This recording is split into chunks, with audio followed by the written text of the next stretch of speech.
तो आपकी अगली कहानी है अब कहाँ दूसरे के दुख से दुखी होने वाले। इसके लेखक है निदा फाजली। 12 अक्टूबर सन 1938 को दिल्ली में जन्मे निदा फाजली का बचपन जो है वो ग्वालियर में बीता था। तो इनका जन्म कब हुआ था? 12 अक्टूबर को 1938। निदा फाजली जो है वो उर्दू के साठों पीढ़ी के महत्वपूर्ण कवि माने जाते हैं। तो ये उर्दू के कवि माने जाते हैं। आम बोलचाल की भाषा में और सरलता से किसी भी दिलो दिमाग पर घर कर सकते हैं, ऐसे कविता लिखते हैं और इन्हें महारत हासिल है ऐसी कविताओं को लिखने में। वही निदा फाजली अपनी गद्य रचनाओं में शेर व शायरी पिरोकर बहुत कुछ को थोड़े में कह देने के मामले में अपने किस्म के अकेले ही गद्यकार हैं। तो बहुत थोड़ी ही मात्रा में ये बहुत कुछ बोल जाते हैं और सभी के मन में ये घर कर जाते हैं। निदा फाजली ऐसे लेखक हैं। निदा फाजली की लफ्ज़ों का पुल नामक कविता की पहली पुस्तक आई है। तो इन्होंने जो है पहली जो कविता लिखी है वो पुल नामक है। ठीक है। शायरी की किताब खोया हुआ सा कुछ के लिए 1999 के साहित्य अकादमी पुरस्कार से सम्मिलित निदा फाजली की आत्मकथा का पहला भाग दीवारों के बीच और दूसरा दीवारों के पार शीर्षक से प्रकाशित हो चुका है। तो सन 1999 में इनको साहित्य अकादमी पुरस्कार से भी नवाजा गया है और इनकी आत्मकथा जो है वो पहला भाग दीवारों के बीच और दूसरा भाग है दीवारों के पार। तो ये प्रकाशित हो चुका है। इन दिनों फिल्म उद्योग से संबंधित है, ये फिल्म उद्योग से भी संबंधित रह चुके हैं। यहाँ तमाशा मेरे आगे किताब में संकलित एक अंश प्रस्तुत। यहाँ आपकी जो किताब है इसमें तमाशा मेरे आगे किताब में संकलित है। तो इनकी एक कहानी है तमाशा, वो इस किताब में संकलित है। फिलहाल तो अब हम पढ़ेंगे कि अब कहाँ दूसरे के दुख से दुखी होने वाले। पाठ का परिचय देखिए। लेखक के अनुसार कुदरत ने यह धरती सभी जीवधारियों के लिए बनाई है। तो ये जो धरती है ये सिर्फ हमारी आपकी नहीं, जीव जंतुओं के लिए भी है। तो ये सब के लिए बनाई गई है, जिनमें से मनुष्य सबसे अधिक बुद्धिमान है। तो मनुष्य के पास बुद्धि है, इसलिए वह सबसे अधिक बुद्धिमान कहलाता है। इस कारण मनुष्य ने अन्य जीव जंतुओं पर अपना राज चलाना शुरू कर दिया है। तो मनुष्य क्या करता है, वो जीव जंतुओं पर अपना राज चलाता है। क्यों? क्योंकि वो बहुत बुद्धिमान है। धीरे धीरे उसने अन्य जीवों के रहने का स्थान उनसे छीन लिया। तो ये जो मनुष्य है, ये जो जीव जंतु हैं उनसे रहने का स्थान छीन चुके हैं। जैसे कि जंगलों को काटकर घर बना लिया, नगर बसा लिया, तो जीव जंतुओं के काफ़ी स्थान छिन गए। जीव जंतुओं की विभिन्न प्रजातियां विलुप्त हो गई हैं और काफ़ी सारी प्रजातियां भी घर न होने के कारण विलुप्त होती गई, जिससे प्राकृतिक संतुलन बिगड़ गया है और प्रकृति में असंतुलन भी इसी वजह से आया है। लेकिन मनुष्य की महत्वाकांक्षाएं समाप्त नहीं होती। तो मनुष्य एक ऐसा है जिसकी आकांक्षाएं कभी समाप्त नहीं होती। जीव जंतुओं के बाद यह स्वयं भी अपनी प्रजाति का दुश्मन बन गया। तो यह अपनी प्रजाति का खुद भी दुश्मन बना हुआ है। आज मनुष्य को दूसरे के सुख दुख की कोई चिंता नहीं है और ना ही तो किसी को सहारा देने की चाहत है। आज का मनुष्य बहुत स्वार्थी है, वो कभी किसी की सुख दुख की चिंता नहीं करता। लेखक ने पाठ में कुछ ऐसे उदाहरण भी प्रस्तुत किए हैं जिनके द्वारा हमें ज्ञात होता है कि पहले मनुष्य में प्रेम था, अपनेपन की भावना थी। तो इस कहानी में आपको कुछ उदाहरण मिलेगा जिससे पता चलेगा कि पहले के जो लोग थे उनके मन में जीव जंतुओं के लिए काफ़ी दया थी और अभी के मनुष्यों में जीव जंतुओं के प्रति कोई दया नहीं रह गई है। ठीक है। तो कहानी का प्रारंभ कर रही हूँ मैं। कहानी कुछ खंडों में व्याप्त है, आपको पता चल जाएगा। आप कहानी देखते जाइए। बाइबल के सोलोमन, जिन्हें कुरान में सुलेमान कहा गया है, ईसा से 1025 वर्ष पूर्व एक बादशाह थे। कहा गया है कि यह केवल मानव जाति के ही राजा थे, सारे छोटे बड़े पशु पक्षी के भी हाकिम थे।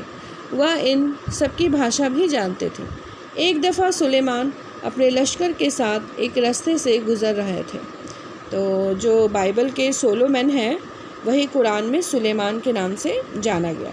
तो ईसा के 1025 वर्ष पूर्व जो है ये बादशाह के रूप में आए और कहा जाता है कि ये सिर्फ मानव जाति के राजा नहीं थे बल्कि छोटे बड़े पशु पक्षियों के बारे में भी बहुत सोचा करते थे, उनके लिए दया करते थे और ये सबकी भाषा भी जानते थे।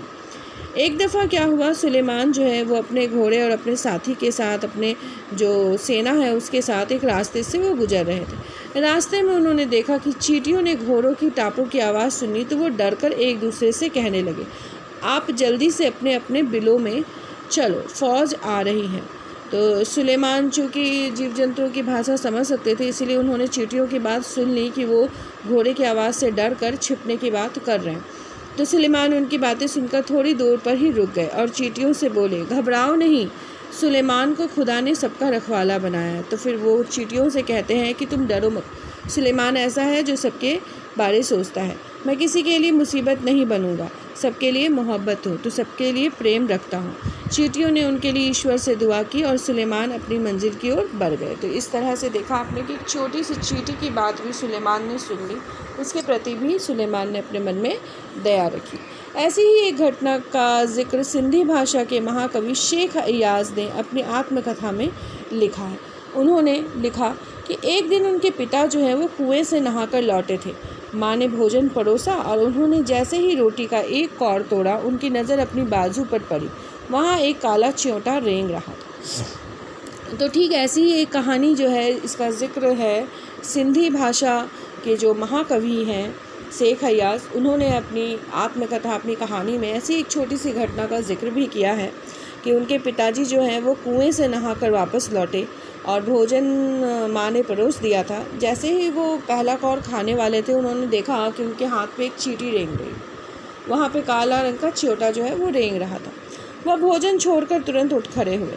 माँ ने पूछा, क्या बात है, भोजन अच्छा नहीं लगा? तो शेख अय्याज के जो पिता है वो बोले, नहीं नहीं, यह बात नहीं है, मैंने एक घर वाले को बेघर कर दिया है, उस बेघर को कुएं पर उसके घर छोड़ने जा रहा हूँ। तो जब शेख अय्याज के पिता नहा रहे थे कुएं के पास, तो कोई चींटी उनके ऊपर चढ़ गई थी। तो जब वो खाने लगते हैं तो उस चींटी पे उनकी नज़र गई, तो वो जल्दी से खाना छोड़कर उठ खड़े हो जाते हैं। माँ ने पूछा भी कि क्या खाना ख़राब है? तो वो कहते हैं, नहीं नहीं, खाना तो ख़राब नहीं है, परंतु मेरे वजह से एक चींटी जो है वो अपने घर से बेघर हो गई है। तो वो जहाँ नहा रहे थे कुएं के पास चींटी का घर होगा, इसलिए वो जल्दी से कुएं के पास जाते हैं ताकि उस चींटी को उसके घर तक छोड़ सके। तो यहाँ पे शेख अय्याज के पिता के जो मन में दया है उसको प्रदर्शित किया गया है। आगे, बाइबल और दूसरे पावन ग्रंथों में नूह नाम के एक पैगंबर का जिक्र मिलता है। तो बाइबल और दूसरे पावन ग्रंथ जो होते हैं, इनमें हमें प्राचीन काल के जितने भी बड़े बड़े संत और पैगंबर हुए हैं उनके बारे में कहानियाँ सुनने को मिलती है। तो एक पैगंबर का जिक्र मिला है जिनका नाम है नूह। ठीक है, तो उनका असली नाम तो लश्कर था, परंतु उनका नाम नूह के लक़ब से याद किया जाता है, लेकिन अरब ने उनको नूह के लक़ब से याद किया है। तो अरब के जो लोग हैं उन्हें नूह के लक़ब से उनको याद करते हैं, मतलब नूह के नाम से उनको याद रखे हुए हैं। ऐसा क्यों? उनका नाम लश्कर था परंतु उनको नूह नाम दिया गया, ऐसा क्यों? वह इसलिए कि आप सारी उम्र रोते रहे। क्यों? क्योंकि वो जो लश्कर थे वो पूरी उम्र रो कर बिताते हैं, इसीलिए उनका नाम क्या रख दिया गया? नूह रख दिया गया। सारी उम्र वो रोते हैं। अब इसका कारण क्या था कि वो सारी उम्र रोते रहे? एक ज़ख्मी कुत्ता था। नूह के सामने से एक बार एक घायल कुत्ता गुजरा। नूह ने उसे धुतकारते हुए कहा, दूर हो जा गंदे कुत्ते। इस्लाम में कुत्तों को गंदा समझा जाता है। कुत्ते ने उनकी धुतकार सुनकर जवाब दिया, ना मैं अपनी मर्जी से कुत्ता हूँ और ना तुम अपनी पसंद से इंसान हो, बनाने वाला सबका तो वही एक है। तो एक बार नूह जब जा रहे थे कहीं, तो उनके सामने से एक घायल कुत्ता गुजर रहा था। तो नूह ने उसे कह दिया गुस्से से कि अरे घायल कुत्ते, तू मेरे सामने से हट जा, क्योंकि वो मुसलमान थे और मुसलमान में कुत्ते को गंदा समझा जाता है। तो उस कुत्ते ने तुरंत जवाब में दिया कि ना तो मैं अपनी मर्ज़ी से कुत्ता हूँ और ना तुम अपनी मर्ज़ी से इंसान हो, तुम्हें और मुझे बनाने वाला वो सबका मालिक एक ही बैठा है, भगवान। मट्टी से मट्टी मिले खोके सभी निशान, किसमें कितना कौन है कैसे हो पहचान। तो ये शरीर जो है वो मिट्टी है और ये मिट्टी में मिल जाएगी, अपना सारा निशान खो देगी। ये कुत्ता है, ये इंसान, ये सारा निशान खो देगी।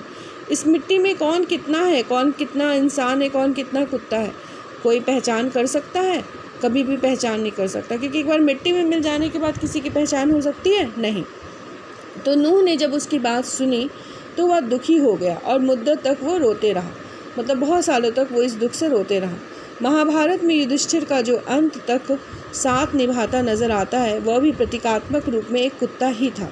सब साथ छोड़ गए तो केवल वही उनके एकांत को शांत कर रहा था। तो हमारे महाभारत में भी दिखाया गया है कि जो युधिष्ठिर है उनके साथ आखिर तक एक कुत्ता रहता है। सभी उनका साथ छोड़ देते हैं पर वो कुत्ता उनका साथ नहीं छोड़ता। तो कभी भी किसी जीव जंतु के साथ फ़र्क नहीं करना चाहिए। ठीक है, तो आज की कहानी इतनी, बाकी अगले वीडियो में।